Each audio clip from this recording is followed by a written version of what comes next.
भैया, आप कहते हैं त्याग सर्वश्रेष्ठ धर्म है, पर सबसे बड़ा त्याग कौन करता है? प्रश्न अच्छा है पू। सुनो, तुम्हें एक कथा सुनाता हूँ जो मेरे बचपन में मेरे गुरु ने सुनाई थी। ये कथा है एक माँ की और उसके अद्भुत त्याग की। प्रथम अध्याय। वन और दो पक्षी। किसी घने वन में एक विशाल साल के पेड़ पर दो पक्षी रहते थे। एक माँ गिद्ध और उसका नन्हा बच्चा नीड़। माँ गिद्ध का नाम था वीरा। वीरा अपने बच्चे को अत्यंत स्नेह से पाल रही थी। एक दिन भीषण आंधी आई। तेज हवाओं ने घोंसला हिला दिया और नन्हा नीड़ डर के मारे चीख उठा। वीरा ने तुरंत अपने पंख फैलाए और अपने बच्चे को हवा और ओलों से बचाने के लिए छाया की तरह ढक लिया। पूरी रात वो अपने शरीर से उसे सुरक्षित रखती रही, जबकि बर्फ के टुकड़े और तेज हवाएं उसकी अपनी देह पर वार करती रहीं। तो क्या यही माँ का पहला त्याग था? धैर्य रखो, कथा अभी आरंभ भी नहीं हुई। ये तो केवल प्राकृतिक ममता थी। द्वितीय अध्याय। भूख और भोजन। आंधी के बाद वन में भोजन का अकाल पड़ गया। छोटे जीव तो दूर, फल और बीज भी दुर्लभ हो गए। वीरा दूर दूर तक उड़कर भोजन की तलाश करती, पर मिलता बहुत कम। जो कुछ मिलता वो सारा अपने बच्चे के मुंह में डाल देती, स्वयं भूखी रह जाती। एक दिन उसे एक सूखी मछली का कंकाल मिला, जिस पर मांस का एक टुकड़ा भी था। वो लौटी तो देखा कि नीड़ बहुत कमज़ोर हो गया है। उसने वो मांस का टुकड़ा नीड़ को खिला दिया और स्वयं कंकाल चबाया। उसकी चोंच में चुभन हुई, पेट में दर्द, पर उसकी आंखों में संतोष था कि उसका बच्चा सुरक्षित है। यहाँ पहला सच्चा त्याग हुआ, अपनी भूख, अपनी पीड़ा को नज़रअंदाज कर दूसरे के पेट भरने का। पर कथा यहीं समाप्त नहीं होती। तृतीय अध्याय। शिकारी का जाल। कुछ दिन बाद वन में एक शिकारी ने पक्षियों को पकड़ने के लिए जाल बिछाया। नीड़, जो अब थोड़ा उड़ने लगा था, उत्सुकतावश जाल के पास गया और फंस गया। वीरा ने दूर से ही चीख सुनी। वो तुरंत वहां पहुंची। शिकारी आ रहा था। वीरा ने त्वरित निर्णय लिया। वो स्वयं जाल में जा घुसी और अपनी तेज चोंच से नीड़ के चारों ओर के धागे काटने लगी। नीड़ तो मुक्त हो गया, परंतु वीरा स्वयं उलझ गए। शिकारी ने उसे पकड़ लिया। अरे, तो क्या शिकारी ने उसे मार डाला? नहीं, शिकारी उसे बाजों के शिकार सिखाने के लिए पालता था।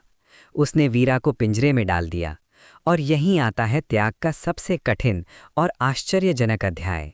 चतुर्थ अध्याय। पिंजरे में त्याग। वीरा पिंजरे में कैद थी। शिकारी उसे प्रशिक्षित करना चाहता था। उसने 3 दिन तक उसे खाना पानी न दिया ताकि वो टूट जाए। चौथे दिन शिकारी ने पिंजरे में ताज़ा मांस डाला। वीरा भूख से बेहाल थी, पर उसके मन में एक ही विचार था, मेरा बच्चा अभी वन में अकेला होगा, वह भूखा होगा।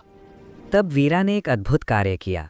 उसने अपनी चोंच से अपने सीने के पंख नोचे और उन्हें पिंजरे की सलाखों के बीच से बाहर धकेलना शुरू किया। हवा के झोंके उन पंखों को उड़ा ले गए। दूर पेड़ पर बैठा नीड़, जो माँ की प्रतीक्षा कर रहा था, ने हवा में उन परिचित पंखों को देखा। वो उनके गिरने की दिशा में गया। वहाँ जमीन पर उसे माँ के पंख मिले। उसकी समझ में कुछ ना आया, पर वीरा ने ये क्रम 7 दिन तक चलाया। वो अपने पंख नोच नोच कर बाहर भेजती और भूखी रहती। शिकारी हैरान था कि ये गिद्ध खाना क्यों नहीं खा रहा और कमज़ोर हो रहा है। आखिरकार एक दिन नीड़ ने पंखों के गिरने की दिशा से अनुमान लगाया और शिकारी की झोंपड़ी के पास पहुंच गया। उसने पिंजरे में कैद अपनी माँ को देखा। माँ ने संकेत किया, दूर जाओ, यहाँ मत आओ, पर नीड़ नहीं गया। त्याग की पराकाष्ठा देखो। स्वयं भूखी रहकर स्वयं के शरीर को नोचकर संदेश भेजना। ये केवल शारीरिक त्याग नहीं, मानसिक साहस का चरम था। पंचम अध्याय। मुक्ति और प्रतिफल। नीड़ ने एक उपाय सोचा। वो वन में गया और अन्य गिद्धों को इकट्ठा किया। उसने सबको शिकारी के क्रूर व्यवहार के बारे में बताया। एक साथ मिलकर उन्होंने शिकारी पर हमला करने की योजना बनाई। अगले दिन जब शिकारी पिंजरे को खोल रहा था, तभी नीड़ के नेतृत्व में 10 गिद्धों का झुंड अचानक टूट पड़ा। उन्होंने शिकारी पर अपनी चोंच और पंजों से हमला किया। शिकारी भयभीत होकर भागा। नीड़ ने तेजी से पिंजरे का दरवाज़ा खोला और माँ को बाहर निकाला। वीरा बहुत कमज़ोर हो चुकी थी। उसके सीने के अधिकतर पंख नोचे जा चुके थे। नीड़ ने उसे अपनी पीठ पर बैठाया और धीरे धीरे उड़कर सुरक्षित स्थान पर ले गया।